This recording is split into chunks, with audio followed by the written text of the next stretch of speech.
I spent most of my young adult life in a theater, particularly Newark Symphony Hall. I worked there for the longest in various roles. And one of the people that, basically kept the lights on that place was Tyler Perry, because he would always come through with his shows and the like. And would you like to know who all of his content really appealed to? Black women. But here we go. We have this article from Yahoo News. Tyler Perry built a movie empire by selling out black women. Oh, so now it's a sellout after all these years. Now it's a sellout. Okay. This is written by Cassie DeCosta. All right, cool. It's hard to write about Tyler Perry's latest film, A Fall from Grace, because it's not a film that's intended for thoughtful viewing. Like most of his content, it's meant to be devoured uncritically and compulsively. This may go for any of his films, though on occasion the acting is good enough to overcome the atrocities like Angela Bassett's performance in Meet the Browns, Keke Palmer and Medea's Family Reunion, or I Can Do Bad All by Myself. All by Myself's Hope Wilson, who more recently starred in T.O.'s excellent Solace. Yeah, I'm not even going to try that name. Unlike those earlier Perry films, A Fall from Grace is a full-on melodrama with no comic relief to give talented actors like Crystal Fox and Felicia Rashad room to breathe under the strain of a pedestrian and offensive screenplay. Ooh, it's pedestrian and offensive. I'm not watching this piece of shit, by the way. The film is on one level about elder abuse, and on the other about the apparent naivete of older women who are desperate to be loved, even when it all seems too good to be true. Perry fuses these two themes because the latter, victim blaming, is an easy way to moralize the film's absurd sequence of events, which are all solved by a rookie public defender who, no kidding, detests people who have committed crimes. Oh! This public defender, Jasmine Bryant, is married to a cop who, at the beginning of the film, tries and fails to save an older woman who is threatening to jump off the roof of a boarding house slash nursing home she lives in. Later, Jasmine finds herself assigned to a simple plea deal case. An older woman named, you guessed it, Grace Fox, allegedly murdered her much younger husband, Shannon, and has confessed to police. Jasmine doesn't shine in court, so her boss, Perry, in an unconvincing wig and beard, because TP what's the name of himself? He's definitely going to put himself in the flick. Assigns her the case with the expectation that Jasmine will have Grace promptly sign a plea deal. The arrangement works for Jasmine. Her desire to be a public defender is waning since she believes all of her clients are murderers, liars, and thieves, unworthy of her commitment. She would prefer to be enveloped in the goodness of her domestic life with her policeman hubby. Okay, so quit. Jesus. Perry, who recently bragged about writing all of his recent film and TV scripts alone, oh Jesus, really? Oh my God. I'm sorry, but he's such a bad writer. Seems unaware of, or just doesn't care, how unusual it would be for a public defender to be married to a police officer.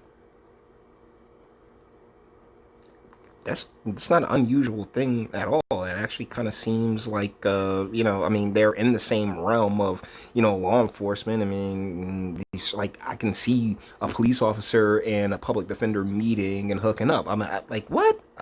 Okay, whatever, Mr. Costa.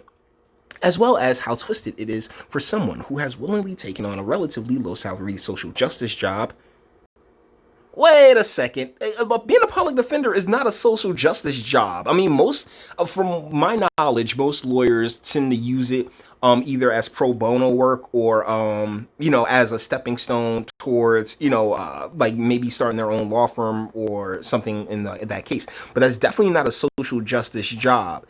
What? Okay. After incurring student debt to hate the people she is meant to serve.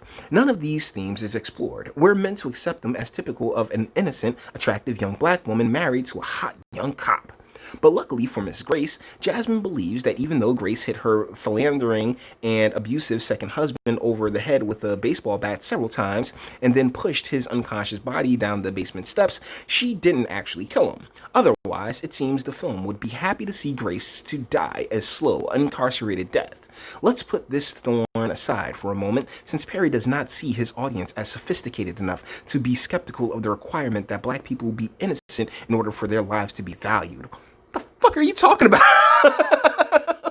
Okay, first and foremost, Tyler Perry's writing isn't sophisticated enough to convey any of these values or things that or themes that you want interpreted into his project. Okay, like that's the thing about Tyler Perry. I respect the hell out of this man's hustle because he was able to hustle, but it's not for me. I know it's not for me because I do like that sophistication that you're complaining about is missing from his from the screenplay here. That's ridiculous. What's most obviously offensive about this film and Perry's au revoir, whatever, in general, is how passive, gullible, and greedy he renders his black women characters, and how he punishes them for the so-called sins they dare to commit. Throughout the film, Grace laments not only her gullibility in the face of a new love after divorce she caught her first husband sleeping with, you guessed again, his secretary, because that's like a trope in, like, Tyler Perry. Tyler Perry is such a bad writer. Why are you expecting more? But her lustful feelings for a much younger man who promised to cure her loneliness. For this audacity of hope, Perry hands down the harshest sentence. Not a spoiler because it's all in the trailer. After marrying her, Shannon steals money from the bank Grace manages using her passwords, then mortgages the home she already owns by forging her signature. So she married a dickhead. All right. Once Grace finds out Shannon swindled her, he lets her know that the state's marriage laws means he can do whatever he wants with assets that they technically share. The state they live in is never specified, but this seems like an awfully convenient plot point given that his name is not on the deed. And Grace finds out, with the help of her friend Sarah, that a civil suit would take too long and be too expensive to bring forth. After being forced out, Shannon breaks in his shameless luxury by smoking doobies in bed and bringing a woman home while Grace is there, so she kills the bastard. Okay, so, like, that's the thing. Like, that's the hard part about Tyler Perry's works is that they're so divorced from reality. Like, why are you putting any legitimate stock into it? It's like expecting reality from something Dr. Seuss wrote. Even in his romantic comedies, Perry is obsessed with having black women tamp down their perceived arrogance. Really? Oh no, have you met Medea? In Meet the Browns, the 2008 version, Bassett plays Brenda, a dynamic and discerning single and newly jobless mother who is struggling to care for her children when she finds out that her father, whom she never knew, has passed away. Brenda goes to Georgia for the funeral and meets her half-brothers and sisters who make up the outspoken and uncouth Browns. In the course of this family reunion, Brenda manages to build the family ties she never... Okay, give me a moment. Brenda is, she really threw me off, but I'm not, her number is not in this, so we're good. Brenda manages to build the family ties she never had, and in turn, the Browns help her with her own children. So naturally, Brenda is resistant when Harry, Rick Fox, a basketball scout with eyes on her talented son, tries to step in and wifey her up.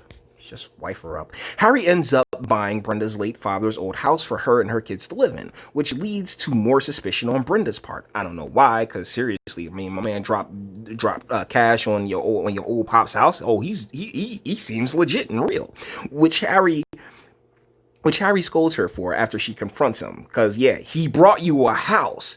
Eventually, Brenda's son, Mike Jr., tells her that Harry is more of a father to him than his biological father, who is still alive and shows up when Michael Jr. gets signed to a basketball team. Ever was. Brenda and Harry get married.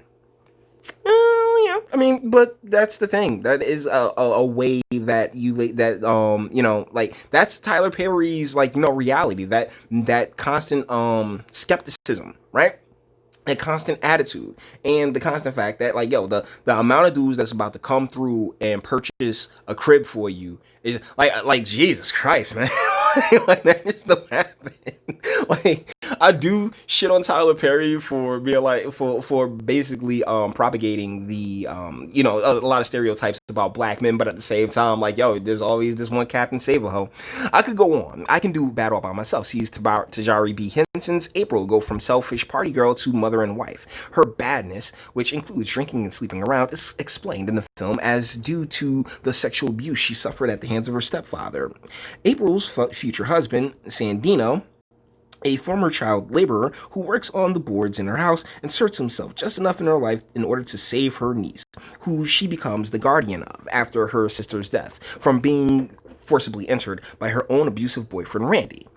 Perry's drag character, Medea, is in both of these films, playing a no angel auntie who begrudgingly saves the children before the bad black women have learned their lesson. Oh my god. Like, so she's really trying to spin this as if Tyler Perry just bashes black women, when that is his entire game plan. That's been his entire shtick the entire time. Not bashing them, but really bashing the men. Like, oh my goodness, oh, the bald dude in the one with my goodness, with Shamar Moore, like the bald dude who threw out the house for the white woman. But in Perry's dramas, there is no Medea, a hunky basketball scout, or kindly Latino laborer to hand down wisdom and watch the kids until the stubborn black lady comes to her senses enough to get married. Instead, the woman must fall hard. Their desires to be loved, have sex, and take risks leave them incarcerated or with HIV. Yeah, because that's kind of, yeah, I mean, seriously, shit, just be a good mom. Perry claims that this is the kind of salt and sap his audiences love, which they clearly do. That they want to see Bible verses translated into the most based and conservative intrapersonal dramas starring all black casts, because these are the stories that ring true to them. I'm more along the lines of these are the stories that appeal to them. In fact, Perry had, while offering lucrative work to supremely talented black actors who face racist discrimination throughout the rest of the industry. Word, really, because it seems that particularly at this point, with the rise of the Issa Raes and the like, that the industry has been bending over backwards to keep the Negroes on the plantation. So cut it out. Actually, does a major disservice to his employees. He sells out his leading ladies for cold hard cash and without the input of actual black women writers and producers who may have the insight to tell more dignified or honest story. Get the fuck out of here. It's his movie studio. It is his production company. He shall do as he so desires. You sitting here trying to, like, nah, like, cause I don't watch his crap, but you know what? It's gotten him to where he is. I don't knock that hustle. But you're sitting here talking about, oh, well, you need more black women writers. Let me tell you, y'all write like trash too, all right? That ain't gonna save it.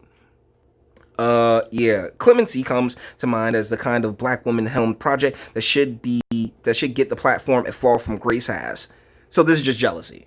Like you're just jealous that Tyler Perry has been able to, build what he has. And like a lot of females, what do? Oh, well, we should be able to get up in here. Hell nah, man. Like, yo, TP, man, keep doing your thing, bro. But in the end, with or without a writer's room, Perry is in the game to make money off of the non-cinephilic black Americans looking for entertainment featuring characters who resemble the people they know. Okay, DaCosta.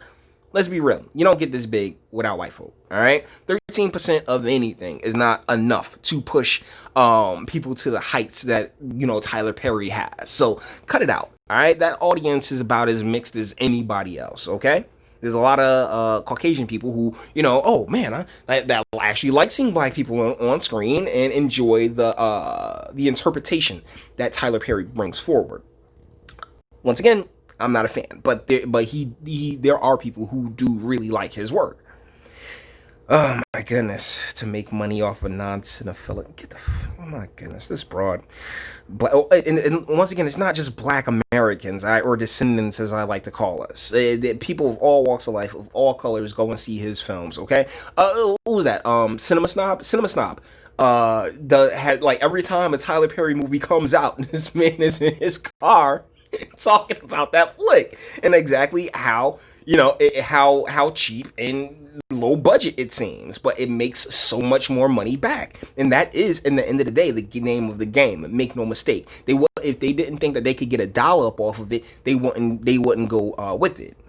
By using his company to reproduce prejudices primarily about black women his audiences may or may not be already hold, Perry does not simply capitalize, but proselytize in the name of representation, a new holy grail in a mostly empty response to racism in the film industry. He lifts the worst ideas and impulses into plain view, a fall from grace indeed. Okay, so yeah, lady, like Cassie DaCosta, you are just jealous of Tyler Perry, all right? I mean, because you're not striking me as the world's greatest writer, and this is nothing but like estrogen I'm feeling off of here, and you're a chick. Of course it's going to be estrogenics, but the deal is that like the man, whatever he's done, it's worked for him. Congratulations. What do you get to do? You get to not go. If you feel as if it's not appealing to you, if you feel as if it's not, if this don't work for you, then you know what? You ain't gotta watch it. But the fun part is that you're sitting here complaining as if, like I said, you don't have the likes of the Ava DuVernays who puts out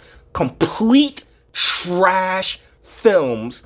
But whatever. Selma was the only half decent one, and even then, or that it's a Ray chick, or like there's like a cornucopia of black women who are in the game doing their thing, writing and producing, and really cradling the balls and stroking the shaft of Hollyweird. So I mean, you're just bitching for no reason, and I found this insanely entertaining, and that's part of the reason why I did this video. So, guys, with that being said, we're gonna bring this one to an end. All the internet stuff. If you liked it, if you liked it, toss it a like. Dislike, go ahead, do that too. I'm not scared of you.